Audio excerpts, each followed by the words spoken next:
on the tragic death of Jamario Baker.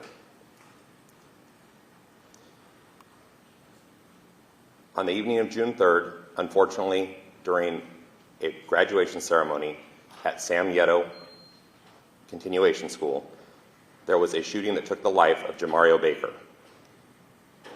Immediately after that, our investigations division, along with many members of allied agencies, as well as the federal partners that we have, conducted an investigation and identified a suspect in that unlawful killing. The suspect was tracked to the state of Texas, where this morning, in conjunction with the U.S. Marshal Service, a warrant was served and the suspect was taken into custody. The suspect is a 17-year-old male. We will not be releasing any additional information about the suspect at this time due to his age. We would like to thank the school district for the partnership that they provided to us, as well as all of the witnesses that came forward, the detectives, the investigators, excuse me, all of the individuals that went through countless hours of video, as well as audio, as well as many tips that came into the Fairfield Police Department. Without the help of everybody that was involved in this, we would have had a much more significant... Folks, I'm going to ask you, can we redo this? Or are we live? Okay. I completely botched that one. Sorry. We'll just start over. All right. My name is Nicholas McDowell. I'm a captain with the Fairfield Police Department. On June 3rd, unfortunately, our city suffered a loss when Jamario Baker was taken from us through a devastating murder at the graduation at Sem Yeto Continuation School. Through the course of the investigation, our detectives, along with our federal partners, as well as many citizens, witnesses, our partners at the Fairfield Sassoon Unified School District, were able to provide information that led to the identification of the suspect. This morning, in conjunction with the U.S. Marshal Service, a search warrant and arrest warrant was served in the state of Texas, where the individual had fled to. The individual was arrested this morning and will be transported back to Solano County in the near future. Thank you, everybody that has cooperated with us during this investigation. Thank you to all of the people that have been patient with us. This has been a very tragic event that was very challenging for the community, as well as for the members of our police department and the school district and all of the students. With that, we will provide further information hopefully on Monday. We will not be providing any additional information at this time. Thank you. Was he a student at or graduate that week? We will not be answering that at this time, unfortunately. This is still an ongoing and active investigation. Can you talk about the tips that led to the arrest? I cannot at this time, no. Did the two have any prior relationship that you know of? I do not know any of that information. And can you say whether the 4 people were shot, right, including him? Was he the target? I do not know that information.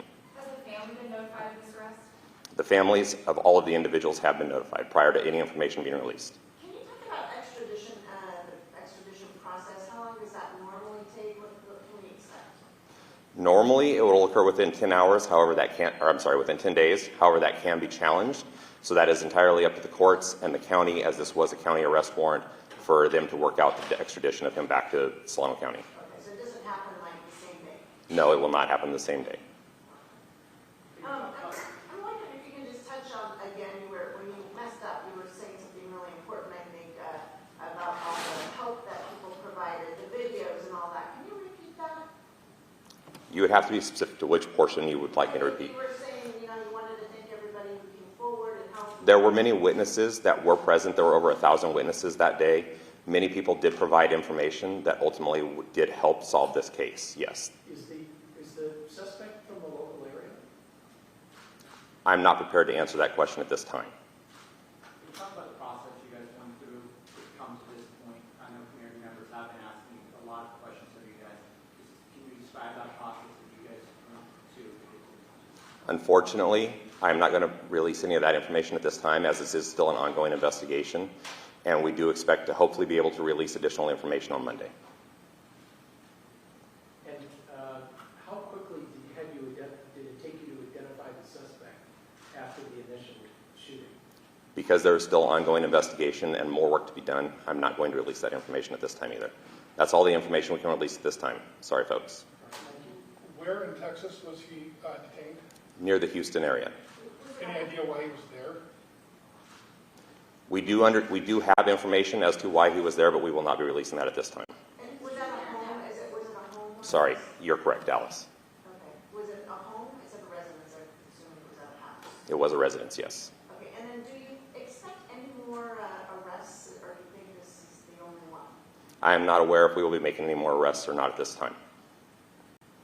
As I've stated several times, unfortunately, this is an ongoing investigation with many pieces to it, so we will not be releasing any more information about that until Monday. But you can't say whether you were looking for one or more than one suspect? I'm sorry, there were two questions going on. I couldn't hear both of you. I said you can't say whether you were looking for one or more than one suspect? Right now, the suspect that we were looking for is in custody.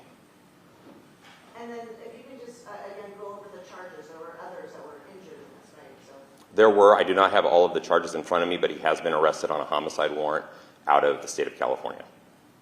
And it's Dallas area, not Houston. You are correct. and did it go smoothly today? I mean, was there? Yes, it did go smoothly today. There was no incidents that took place during the arrest. Were Fairfield detectives present for the arrest? Yes, they were.